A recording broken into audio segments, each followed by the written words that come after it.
माझ्या लाडक्या बहिणींना माझं आव्हान आहे की ज्यांचं उत्पन्न 2.5 लाखाच्या वर असेल नाही पेक्षा मग त्यांना मात्र जे आहे दंडासहित वसुली करण्यात येईल।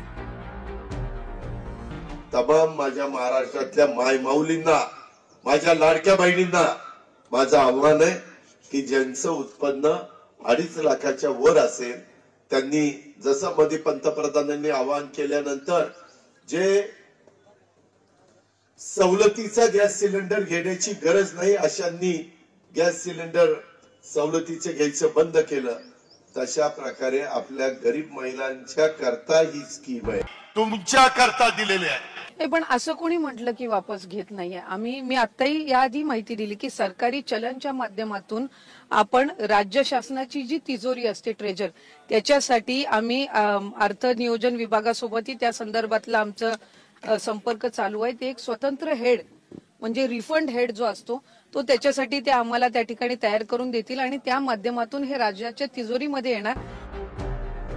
निवडणुकीआधी सर्वच अर्ज तपासणी करूनच मंजूर झाल्याचं म्हणणाऱ्या संजय शिरसाटांनी निवडणुकीनंतर भूमिका बदलली आहे। सगळ्या लाडक्या बहिणींनी आपल्या नियमामध्ये बसणारे ऑनलाईन फॉर्म भरलेले त्याची छाननी झालेली आहे।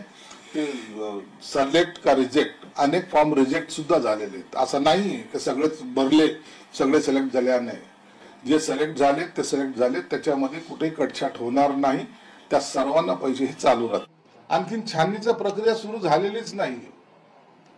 हे जे अर्ज मागे घेण्याचे जे काही चालू आहे त्यांना एक माहिती आहे की जर हे तपासामध्ये जर आपण जर पुन्हा उघड आलं तर आपण एक आपल्याकडून झालेला तो एक चुकीचा म्हणा किंवा गुन्हा म्हणा हे हा निदर्शनास येईल। म्हणून ज्या समजदार लाडक्या बहिणी आहेत ज्यांचे ज्या सक्षम आहेत त्यांनी ते अर्ज मागे घ्यायला सुरुवात केली, त्याचा तो आकडा आहे। तर हे आमच्या 2,70,00,000 जर महिला रणरागिणी लाटणं हातात घेऊन जर बाहेर पडल्या तर एक तरी माणूस फिरल का आमचा?